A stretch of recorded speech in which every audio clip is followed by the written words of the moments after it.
I don't know if Reddit is gaslighting me into thinking that the second I show anything other than stoicism in front of my wife, she would leave me on the spot, or if I'm just that naive. Story 1. My partner is very empathetic and a big supporter of the men should cry movement. She saw me break down when my cat passed away. She saw me break down when I lost my grandparents. She was nothing but supportive. Story 2. Within the first few weeks of talking to my now girlfriend, my best friend's widow posted a picture of us on our first deployment. We were in Kuwait, and it was before everything that turned us into the men we are now. My best friend was killed on a later deployment. It had been nearly 10 years when she posted that picture, which I had never seen before. We were on the phone when I saw it. I instantly started getting emotional. It was more than just the picture. That picture was the last time I would classify myself as a child, the last picture of our innocence, the last picture we were all together. I tried to explain that I had worked through this pain and that this was not a common occurrence anymore, but that I was really caught off guard by the photo. I was extremely embarrassed about the overwhelming wave of emotions that overtook me while she could witness. She said she appreciated the vulnerability and my emotional maturity. She has never shamed me for it, never really even mentioned it, other than when a significant anniversary of everyone's death came around, and she was pushing for me to go back into therapy, which I did and feel better for doing. Story 3. My ex-partner cheated on me a week after hearing me cry. My current significant other just hugged me and made me some protein ice cream. I can count on one hand how many times I cried in the last 5 years. 4 of them were this past year, and 1 was 5 years ago with my ex-partner. Story 4. When I found out my grandmother died, I had a moment where I just had to sit there while the news sank in. My girlfriend at the time just sat with me and held on to me the whole time. She is now my fiancée. The good women are still out there, guys. Story 5. Any woman that loses respect for a man for showing emotion is maladjusted and not fit for a relationship. My wife loves, adores, and respects me all the more because I'm not afraid to be vulnerable with her. That looks like a lot of things. Crying is one. But losing myself to any moment's emotion is a show of trust and vulnerability that works to build a stronger connection. Story 6. Yes, plenty. You don't hear about it because when I open up to my wife, I don't immediately post it online. You only hear about private moments that go wrong. Otherwise, they remain private. For what it's worth, I've opened up to several partners, cried and everything, and it's never led to a breakup. I'm going through a depressive episode right now and broke down with my wife last week. We're still together, and she was awesome and supportive. Story 7. I've had exes that have flat out told me that it isn't manly to cry and treated me very differently afterward. This includes both girlfriends and one ex-wife.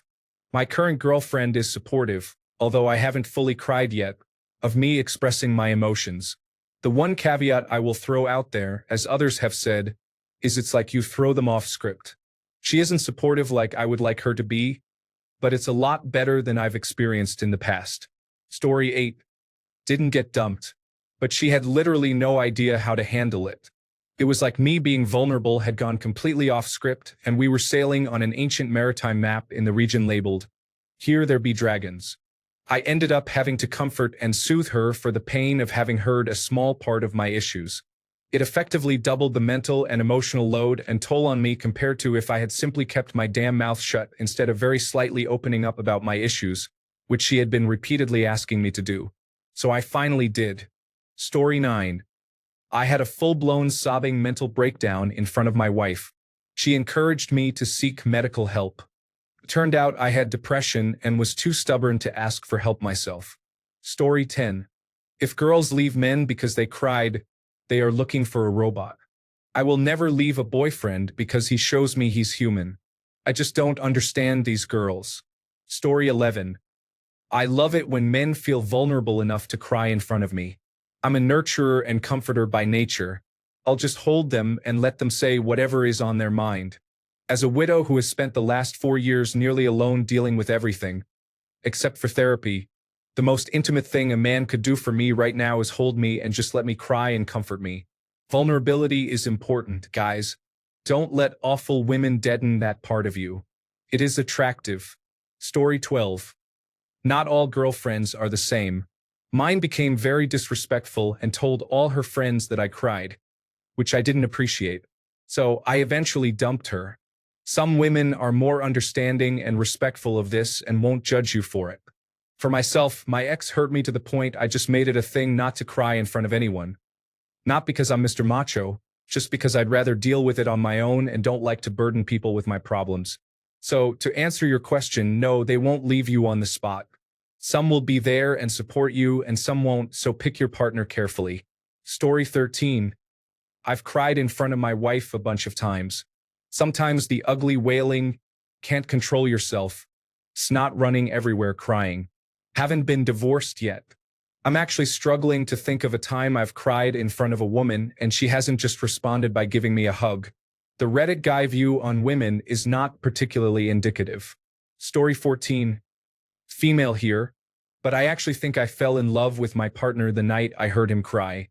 It was over the phone, but it was the first time he had opened up to me about something sad.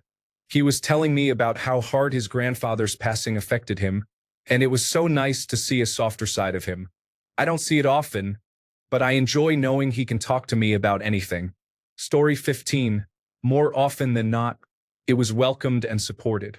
I did date one woman who became catty and condescending after, but just that one instance. Just like the creeps and violent men who make up only 1% of the male population, the vast majority of women are good, caring people. It's the tiny amount that gives all a bad name. The best indicator is to look at their social circle. Story 16.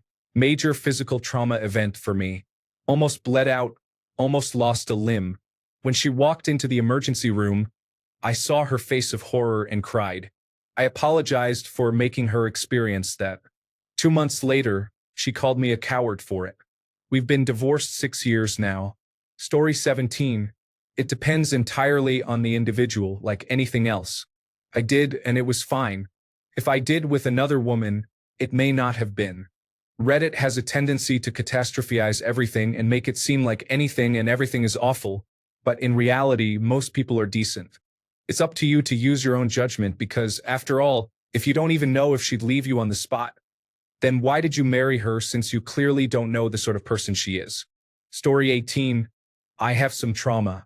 I keep all that to myself mostly. I let a girlfriend of 3 years in and see me vulnerable. That night, she started seeing me differently. She started treating me differently. We split up a week later because she needed a man.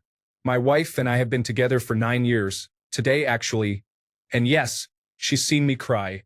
When I found out I was being retired, when my grandmother died, when my twins were born and my son wasn't breathing. She's never judged. She's held and supported me. They're out there, original poster, I promise. Story 19. My current boyfriend, who also has Asperger's, is stoic in public but emotionally vulnerable in private, to the point of sometimes getting tears from TV shows we watch.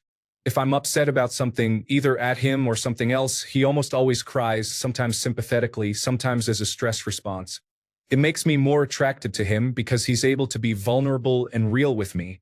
We almost always have sex after he gets emotional enough to cry because processing the emotions together creates very deep intimacy between us, and sex is the natural resolution of that intimacy.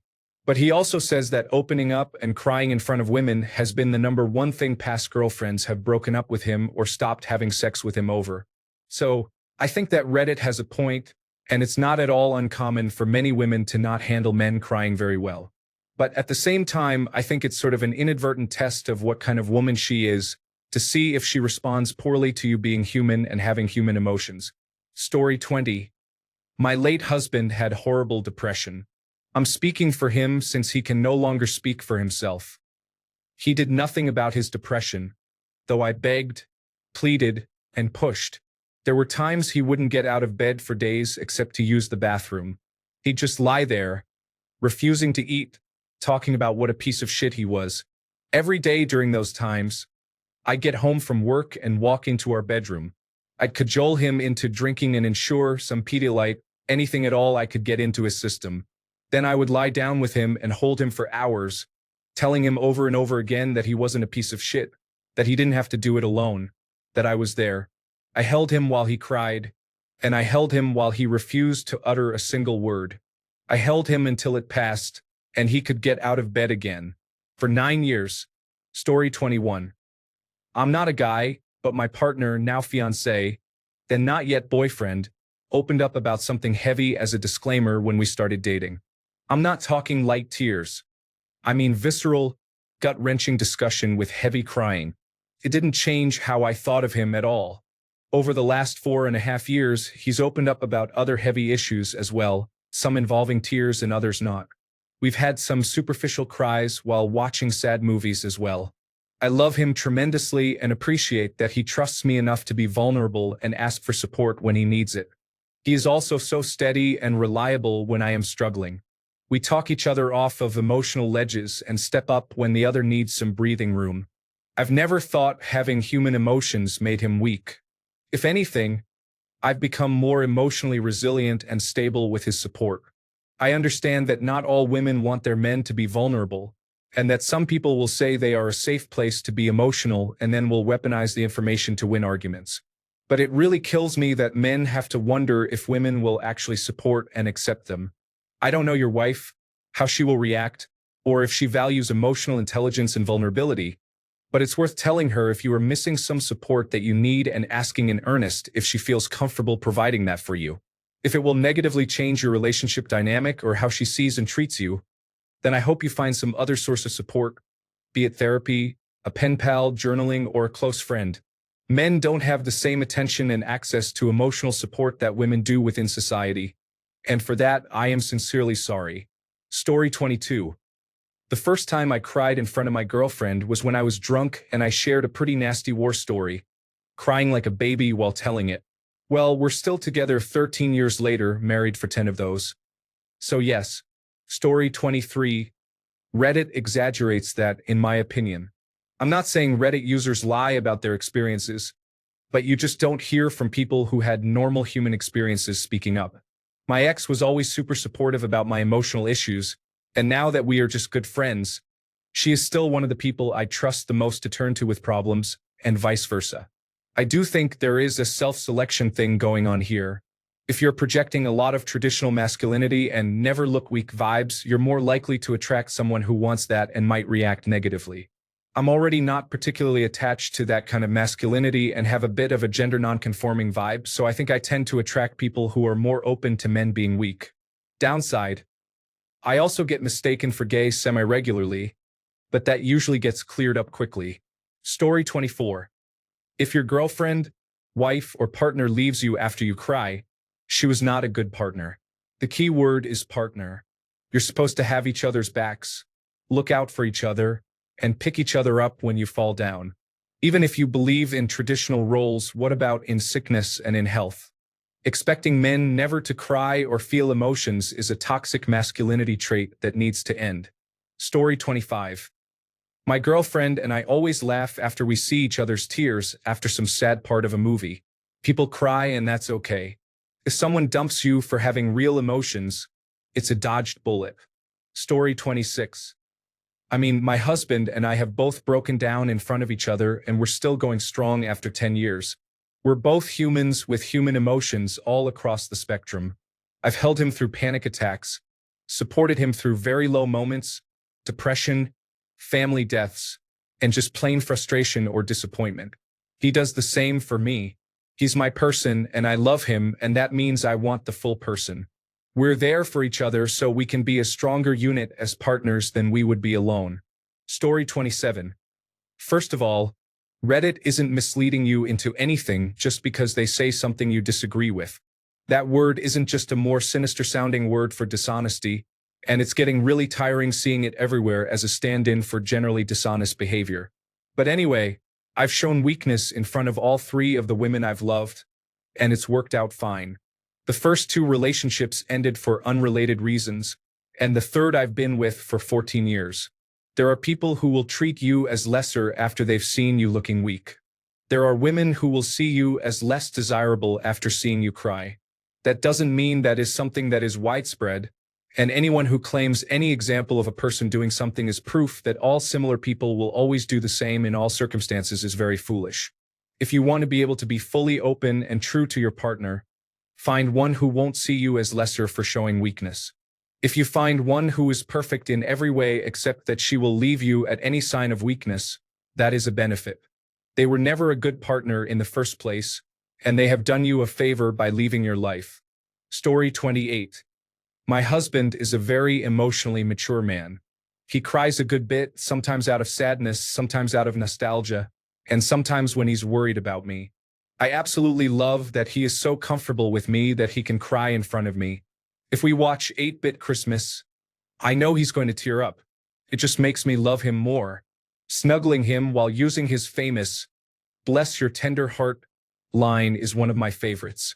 Feeling his body relax as all the feelings he's overwhelmed by get worked out is pretty incredible, and I'm so thankful he lets me feel it. I don't know what I did to deserve him, but I'm so glad I have him. If women are allowed to cry over anything and everything, then so should men. Crying is therapeutic. I'll watch sad movies and listen to sad songs just so I can cry when I'm overwhelmed.